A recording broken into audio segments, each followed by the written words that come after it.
opportunity to Advisor Bootcamp brought to you by your family 60 Deans. I'm Chris Munger. I'm in the School of Education, the 60 Dean. Jen Matt in the School of Communication, Media, and the Arts. Do I need to be on camera? I guess not. We'll just rotate in and out. Okay. He's ready on come. I'm Rehan Khan. I'm the Associate Dean for the School of Business. I'm also checking the game here, so it doesn't. We are going to walk you through different rules, policies, regulations that have to do with advisement. This is a basic session to just see what kinds of things you may know, what things maybe have changed since we last did Advisement Bootcamp. And it's absolutely okay if you're on a computer or a phone to be referencing the college catalog and their academic policies so that you can actually come up with the answers that way. Because yeah, we will. Yeah, we're gonna. It's absolutely acceptable, unlike the other session we just did. And so we're gonna basically go through a question-answer session and have you take your best guess or use your knowledge about what the answer is, and then hopefully it will spur some discussion. That if you have questions or something isn't clear, we can talk about that. Okay. Okay. So our topics are all college requirements, course withdrawals, important dates, things like that, registration issues, and then major requirements. I'm not sure how deeply we'll get into all of that. Okay. So part one, all college requirements. The first question is, what is the minimum GPA a student must have to graduate? 2.0. Say final answer. Unless you're in education. So yeah, and so it's generally for all college, it's going to be 2.0 for the School of Education because of the kinds of GPAs that are required to continue in the major for field work. Then 2.5 would be the GPA that people would graduate with. Yeah. So yeah. Next question, what is the minimum number of credit hours a student must have to graduate? So from an all college policy standpoint, what is the minimum? 120 right now. In the new college catalog, we have people from previous college catalogs where it's been 122, and then also not as an all college requirement, but depending on the major, some majors actually require more credits than that. So I'm thinking of like technology education, where the concentration requirements for coursework tend to be higher, and finishing with 122 or 120 isn't possible. Electrical and computer engineering requires, I think, 127. So that's a really heavy one too. So there's the college requirement, and then there's also the major requirement. How many credit hours must be completed at the 300 or 400 level? 42. 60. So we have a minimum of 42. Now let's remember that of those 42, they have to be completed either at Oswego or they have to be transfer courses from another four-year institution. So if you have a student who took abnormal psychology at Cuba Community College, which comes in as it articulates as our psychology 350, it will count toward the major for a psych student or whoever, but it will not count toward their 42 upper division hours. And that is one that stings a surprisingly large number of students because people don't understand what DegreeWorks is telling them. And DegreeWorks is saying, you're short on this, but they say, yeah, that must be wrong. Exactly. So it messes up students, and they're surprised. And I've also had advisors that it's messed up, where they don't realize the discrepancy either. So then the students have issues with having many files come along and all of that. So those are really good points. How many transfer credits can students have? 60. From a community college. Oh, we need like a. Not a 4-year. So it does depend on a couple of different factors, and people are pulling this out. So part of it depends, we're working with the new catalog. It depends on if you're coming from, or the most recent catalog, you're coming from a community college or from a 4-year school, so it's actually different. So 60 if it's from a community college, and 90 if it's from another 4-year school. So then deductively, if 120 is required, then you can figure out how many credits you're taking here. How do credits transfer related to upper division hours? A bit of a preview of that. So as Paul was saying, credit from courses from community colleges don't fulfill upper division credits at SUNY Oswego, and it's good that we're talking about it twice because of the persistence of that difficulty. What percentage of a student's major needs to be completed at Oswego, and what percentage can be completed elsewhere? So this is just of the major. I heard 50% from an expert advisor from the School of Education. So yeah, at least 50%. Excellent. Same goes for minors. Okay, all right. We should put that in. It should be like a.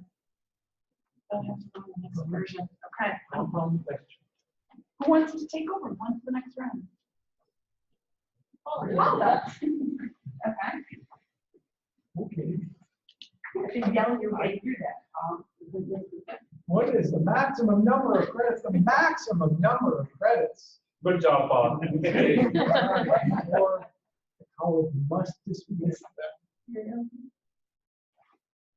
They just love us so much they don't want to leave.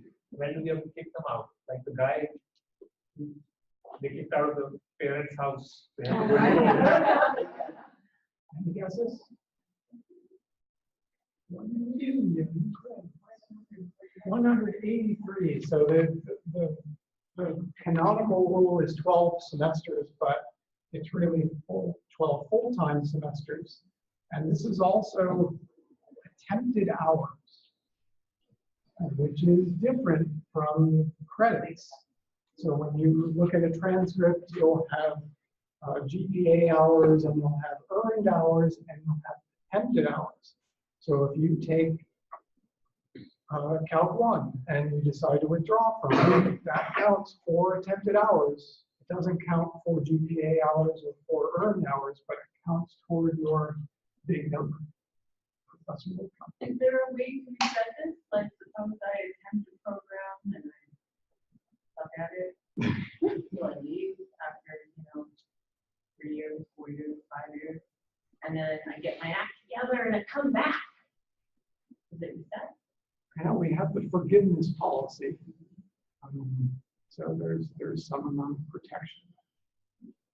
And different dean's offices can make exceptions. Like if there was a student who was at that limit and they needed one additional course in a semester to finish a degree, it's not like my dean, like in the dean's office, I would be like, no, you're not able to do that. But it does require additional steps. So the students get a warning letter the semester beforehand. And so it doesn't reset it entirely, but it allows for a different decision-making process about, is it one more course? Is it many more semesters? And so it would have to involve a dean's office in trying to figure out whether the student should be supported and to what extent that support would be, how wide it would be. I'm assuming that's how. Yeah, and it's basically to forestall perpetual students, people who get 3/4 of the way through a major and then, I'm going to change to this, I'm going to change to that. And it's really not designed for the student who had a bad screw up, who repeated a lot of courses, and then is one course away. We're not going to turn someone away if they're that close. How many majors and minors can a student have at any one time? I guess not in your history. Gene, 2 majors and a minor, or a major and 2 minors. the old rule of 3, But not 3 majors. but not 3 majors. That came up with the last one. We had to research that, didn't we? No, we didn't have to research that. Well, I mean, we thought we needed evidence for that claim. Yeah, there are places on campus where people really want to have 3 majors, and it's not happening. Forget about that. How do you determine which college catalog policies apply to students? Starting matriculate. Catalog in which you enter or you matriculate.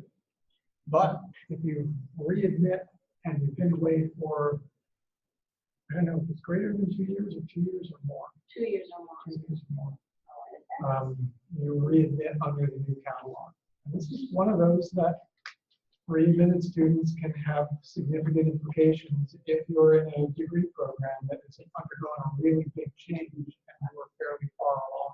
I have dealt with it, so I know. There was a guy came and raised an argument that because the earlier requirements were easier, then it should apply to him, but he had been away for 2 years, at least 2 years. And there was just no way to do that. Yeah. And it's usually a problem because there are courses that are no longer instructed that are affiliated with the old. Could you repeat that? If a readmitted student Readmitted student who Who has has been gone been for away. 2 years or more. has been away for 2 years or more has to go with the new catalog? Yep. Okay, thank Now, there are situations where students who readmit and they're close that will do creative things to get them to finish.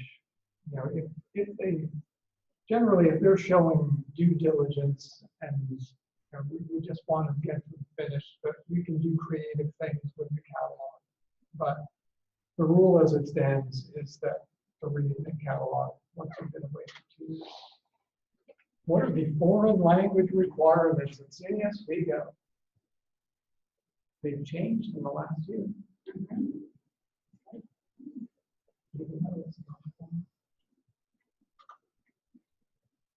You need to have 102 level proficiency. So that we interpret as being equivalent to 4 years of transcripted high school language.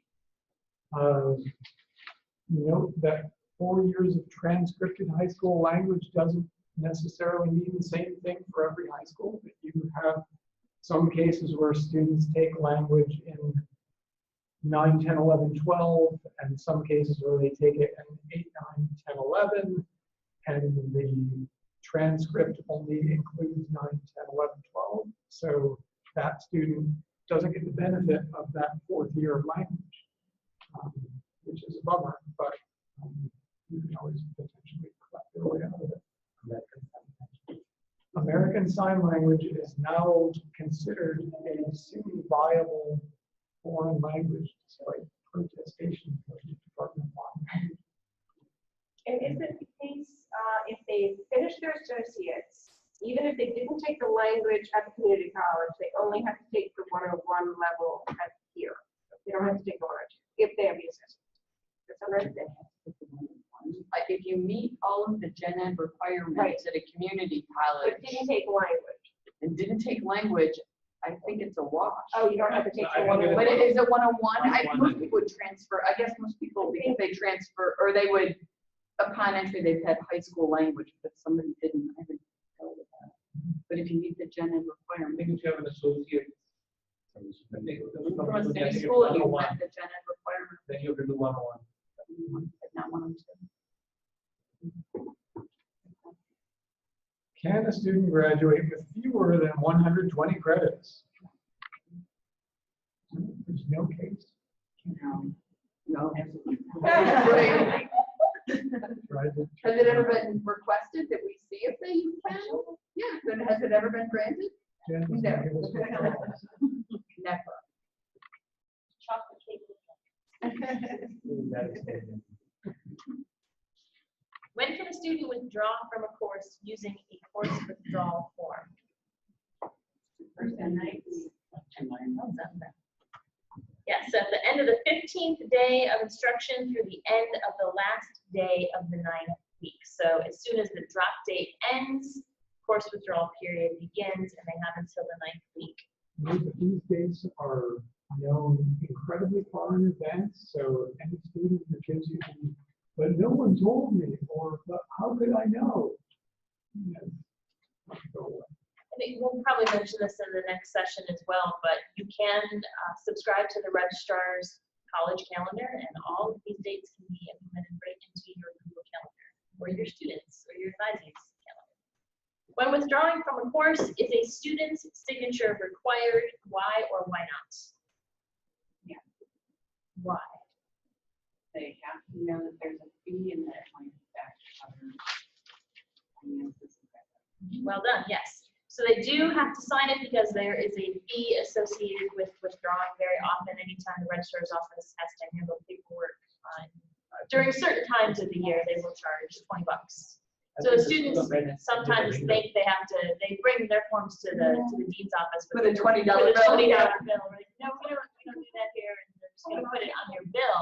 But it gets put on their bill, and it could affect, could put a hold on their registration status, something like that.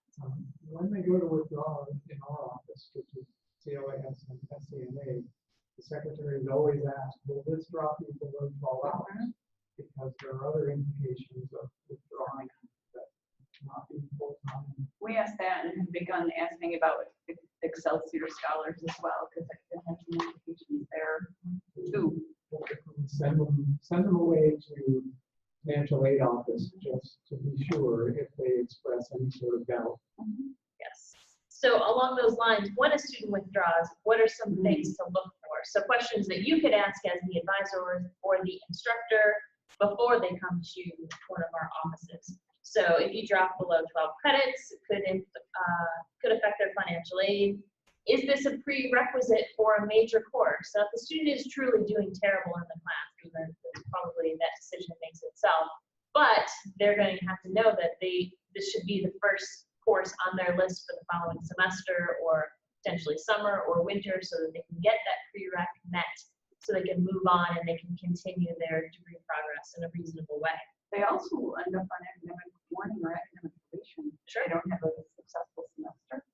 So that's good for them to have fair warning of as well, if that's coming. It may or may not have a lot of implications for hardship, but somebody who, I like students not to be surprised by that. And if they are That's on coming 80 by already, definition they when they could be drop. sent home. Right. So if they're on 80 already and they don't have a successful semester, depending on how the rest of it goes, dropping below 12 automatically puts them off plan, and they would be Yeah, they will. Not they could, but yeah, they will as well. How about students with disabilities? So we have students that, because of their disability, go part-time to full-time status. So if they don't pass 12 credits, are they automatically on the AP? No, they're not. If they start part-time and remain part-time, is when you're starting above 12 and then you drop over 12. That's the So problem.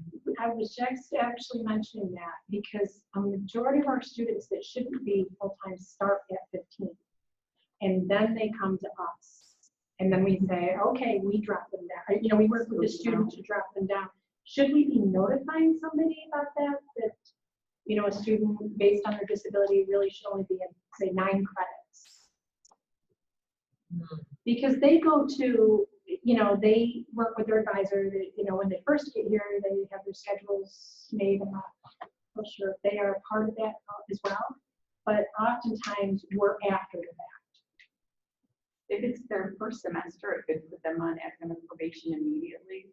If it's not, it could land them on academic warning, which doesn't smooch them as close to disqualifying. But you definitely, I mean, I would want the students to not sign up to be full-time, but if they already have and they're withdrawing out and they drop below full-time, there's no mechanism to prevent them from being on academic warning or academic probation. That's what will happen to them. I don't know if there should be some work to override it, but there are no overrides for the academic standing. I think that all advisors would do well to be able to have a discussion with you guys about students in general. You're gonna be doing a cell session. And We have, but usually nobody comes, right? Usually John and I. Well, the student would have to choose then to disclose that they are working with your office and that they have accommodations and that sort of things. Well, and you, oftentimes how that comes about is Pat and I reviewing documentation and saying, based on these scores, based on past history, we probably are going to be successful with 15 credits. So it's not necessarily that they know, because they come from a place where everything's done for them. So they may not even think to say 25 there, and once we get them there, then, and we have actually quite a few now. I think we never used to, but we're having quite a few that are part-time with full-time status. So the reduced course load is part of an accommodation plan. That would be something we'd want to talk to Lean and folks about policy-wise. Because I don't think there's any mechanism to override it. I know we dealt with somebody being academically disqualified, and like the dean's office had some knowledge of advisement that happened, that if the student had landed in a certain place, we would have worked to prevent the disqualification or would have overridden it. It didn't turn out that way, but it's helpful to have that kind of communication so that somebody isn't hurt by a policy that probably shouldn't have applied to them. We'd be looking to make an exception there. And maybe it would be a matter of when we take a student to part-time, we let somebody else. The registrar, if the registrar flipped a switch that said started part-time, then they wouldn't get caught in that change of status thing. So it would be procedurally something that would be all college. But it's still possible, so even if then you wouldn't disqualify based on credit hours earned, but it's still possible as a part-time student, if your cumulative GPA is below 2.0, you're still not going to be good standing. So there's certainly, different tweaks. I would want to know if you had a student caught in that net and it was because of advisement that they were somehow heading out. I think the AP system is supposed to work with the student's performance. If we've advised them something, then that's not the student's performance. So you're absolutely right. I think that is a hole that needs to be fixed. Good conversation. What's the difference between a course withdrawal and a documented late course withdrawal? Just whether you need a reason. Right. Very good. The lane one has A good document. A documented reason. Well, there are a couple offices out there that appear to only have documented late withdrawal forms, and they just cross the documented part out, and they use it for both. So the late withdrawal does require a justification and some sort of extenuating circumstance. That's not something as an instructor or an advisor that you need to validate. That's something that we do in our office as associate deans. So you certainly, there's an opportunity on that form to say whether you agree or disagree. If you think the student is trying to fleece you in some sort of way, you can indicate that subtly on the form by saying I disapprove, and then I would recommend you follow up with one of us with an email to say, I think it would be a good idea for you to really truly check out this documentation. We do. Doctors' offices, counseling services, employment changes, we follow up on all those leads, like investigative journalists. What's that? Yes. When does the late withdrawal period begin? Very clever, yes. After the end of the last day of the 9th week. So it's usually the Friday. So the withdrawal period will end on a Friday. That following Monday, the documented process starts. He is chilling in that chair.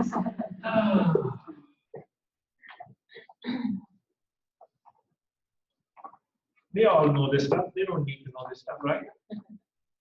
Well, I guess there's some discussion on this one. This might go away, but for the moment, it's going. It is going away. So Got 1 foot. it's got 1 foot out the door. I guess it's being pushed out the door, but you need a PIN to register. So when is that? At the moment, Jean. I'm guessing here, but I think it's when powers that be have decided the students should see an advisor. So I think sophomores or juniors when they're going to register, have one, and someone who's readmitted. When they're registering the first time after they've completed 57 hours, so junior. And First semester freshman. And transfer students. And EOP, I believe EOP has every semester, right? Their first year as a freshman, their junior year, and then a graduate. Okay. And then people who are now some of the people who are being readmitted on AP and stuff like that. So there are more complications, but this might be all a moot point because there may not be PIN anymore. Really? Why would you want to do away with it? We have full I will sit down for that. I'm not involved in that. The spirit of it is staying. It's just the mechanism by which it happens is changing. So it's going to be an advisement hold that advisors will let. So Grace, you did it, right? Yes. Yeah, so when you look at the student profile page, you will see in the top corner that there's a hold on your account. You click on that and it just gives you an advisement hold if you have access or you can put in the note there. So this year I would put in what classes I advise for the semester and then you could then do like an email and then hey, there's going to be a hold on advising you so and so. Because otherwise I would not know if you go. Procedurally, I'm not sure how it will roll out, but from a practical standpoint, the reason for doing this is that we have a lot of problems with areas where pins get lost. And students are like, there's one seat left in Calc 1, I need to get into this, and they can't. Especially if they change majors or something, because the PIN goes to the advisor for the original major and they change majors in the semester. So they're meeting with their new advisor and the new advisor has no idea about the PIN. But there's an easy solution. Because then they won't see the students won't see their advisors. So the point is to create that interface and then. Right, because if the pins are lost in somebody's emails and the advisors don't get them. But there's an easy fix for that. You just call the registrar's office. There I have a is. student here, what's the pin? And then they give it to you. They absolutely do, but I mean, But some it's a people might feature. consider it an extra step. It isn't. But if there's a hold, and any advisor, say, could lift it, like you said. Primary. Your primary. Alternate Oh, primary. primary, okay, I didn't know that. I don't know. It's being discussed. Deciding who gets to be In charge of the whole. So next question has to do. Honestly, though, if you have thoughts about Sorry. that, you can email one of us and then we can take it to registrar's council and we're talking about it. And, just since you're, thinking about it and how practically it would work for you. I know I think there's already so. I think it's important because people who actually implement the stuff on the ground as opposed to somebody sitting further away from and thinking, I mean, that goes back to the example of, we'll be recording,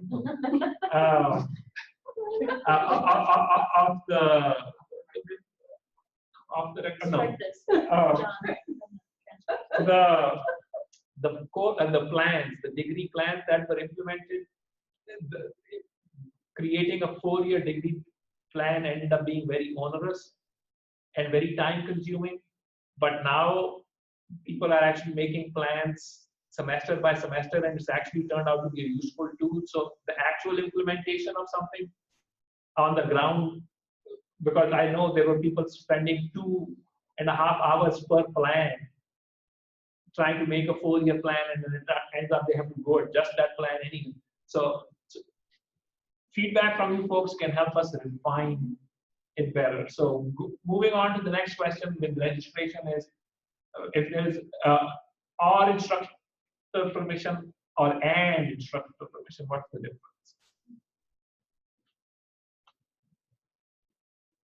Well, if it's or, then it means either you have to have these prerequisites or the instructor can let you in. But even if you have the prereqs, if it says and, then you need further. Having the prereqs is not sufficient.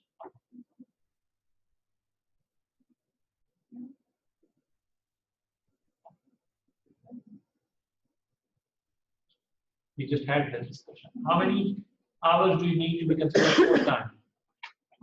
12. Well, But it does sound like if you're a student with a disability, Then there are it's- fewer hours and the registrar will still acknowledge a full-time status. We have a student right now living on campus taking one class, I believe.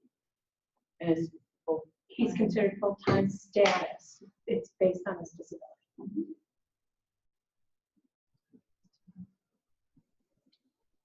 What is the maximum course load a student can take? With an override, 20 requested that.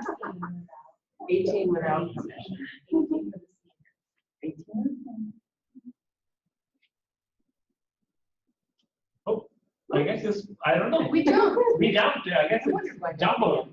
We'll come back to Stay that. tuned. It's a, So, related questions. 17 hours, if a student wants to take more than 17 hours, what should they do? Okay, that's easy. So the next one, technically, that's a trick question. There is, because we've had people take more, but you're absolutely right. Without permission, senior can take 18 if they're graduating. We recommend that students meet with their advisor, and if they're planning on taking extra classes, that the advisor tells them how much it would be, so that it's some sort of word of caution that the workload could actually hurt their performance, because there are people who've taken 21 hours. Or quite a bit more. I remember reading. Yes, I have some horrible story about it. Something somebody did. And there's a limitation to the number you can register for prior to the start of classes as well. About 17, 18 number. Overload, Even if you get an overload approval, you still can't register for them until classes. the start of the semester. First of all, how many people are aware of what pass-fail option is? 1, 2. So I guess, well, let's try again. Can you take a course in the major or gen ed as pass-fail? No. What can you take as pass-fail? All college elective. How many pass-fails can you do? I don't know. Is there a limit? I believe there is 1 per semester starting your junior year, so you're allowed a maximum of 4. That's my understanding. That was a bit of extra. And this is one that it's very important. Students will not uncommonly try to game the system by, a month into the semester, coming to the dean and saying, oh, I really meant to take this course pass-fail. And the pass-fail deadline is the add deadline. So you should not change the grading mode of a class after the add deadline. Technically, you can't change it after 2. If you select pass-fail, you get to keep it pass-fail. So if you're ending up with an A and you're like, oh, let me go get the benefit of that, that doesn't work. They can sign up for the pass-fail before the semester starts, when they've signed up for the class, or by the end of add week. After that, there is no option for them to sign up. And it does happen both ways.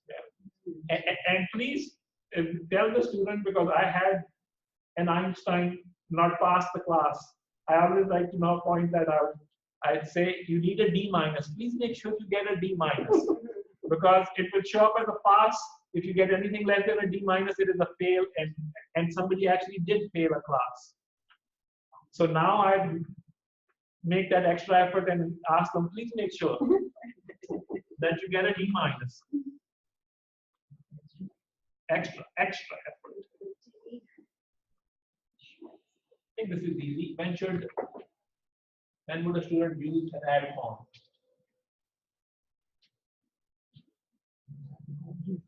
When technology fails them? Number of conditions, because early on, they should be able to go through the online system. If that is not working, or because there are certain major restrictions or things like that that require you to hand carry that form or get that to the registrar somehow. There's actually a Google form for that now. We learned this morning in the registrar's presentation. It's on their website. So There are many forms that are hard to find. their preference is to change the instructor permissions in my Oswego, or to give the student permission to register, that's their preference. And if that doesn't work, they want you to use the online form. Next.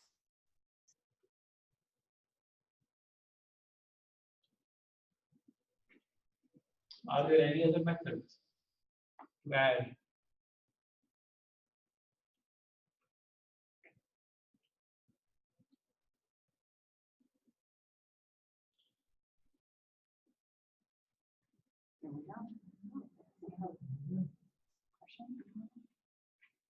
What should do? I can keep going or you? You're doing great. I'm doing great. So, what are that? I'm How long? standing still with you right 1:45. Oh my God. No. When does this end? Time is just dragging. So, These are just things to think about.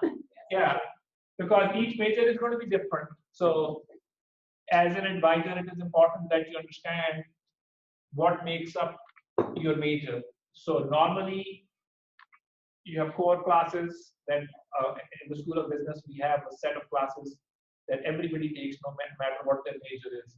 Then there are electives that they take specific to their major, and then there are cognits. Cognits are easy for the School of Business, at least classes that are taught outside the School of Business, but we think are vital for their business education. So economics, business communication, statistics, things like that. So that's what makes up their major. Gen Ed, I believe, is pretty standard across. And then there are electives. These all make up the degree.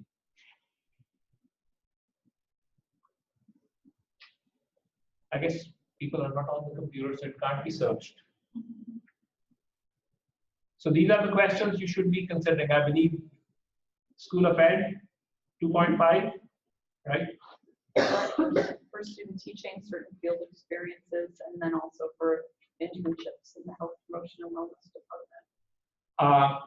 Does your major require an internship? Is there a GPA requirement for an internship?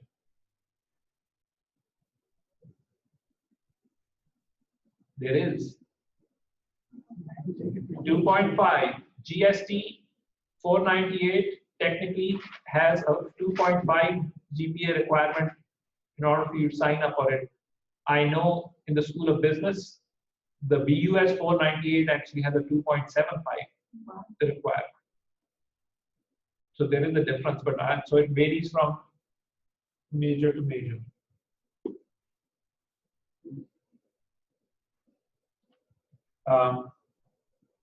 Again, I don't know for different majors. I know in the School of Business we don't.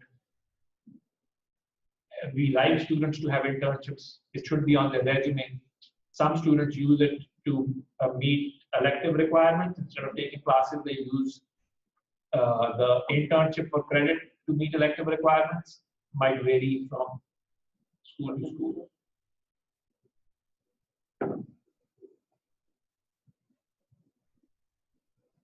There used to be a time when there were different GPA requirements across campus, but now I guess, other than School of Ed. School of Ed, CLAS has biology where you come in as a non-biology, non-biological sciences major, and you decide you want to be a biologist. You have to meet a bunch of requirements, including a 2.5 GPA. So that's Broadcasting is the same way. You have to have, if you don't start as a broadcasting major, you start in business and then you move over to broadcasting, you can't declare until you have a 2.5. And a teacher preparation major, it's generally a 3.0. But if there are people who would be great teachers and we wouldn't want a technicality to keep them out of the profession, so there may be instances where exceptions.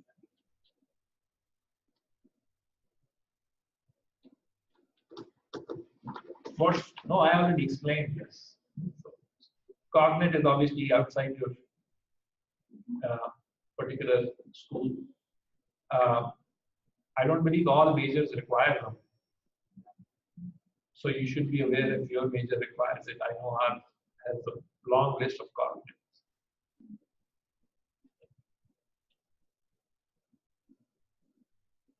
You might want to read the questions because the font is so small. Oh, I'm sorry. So, in your major, are there any courses that satisfy more than one requirement?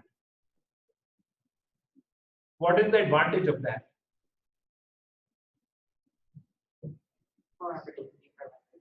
Yeah, and more students can get their genetic requirements met while enhancing their knowledge. And English. Absolutely. I think it meets a requirement and it frees up electives for them to pursue other, like if they want to do a second major, or if they want to pursue a minor, or if they just want to take a class for their interest. And that's partly where the pass-fail is actually a very useful tool, because if they're going into an area where they may not be very familiar, but they want to explore, so that's where a pass-fail might be ideal for them to use, because it doesn't meet a major requirement or a gen ed requirement, but it exposes them so that they can gain that knowledge in an area they may not be familiar with.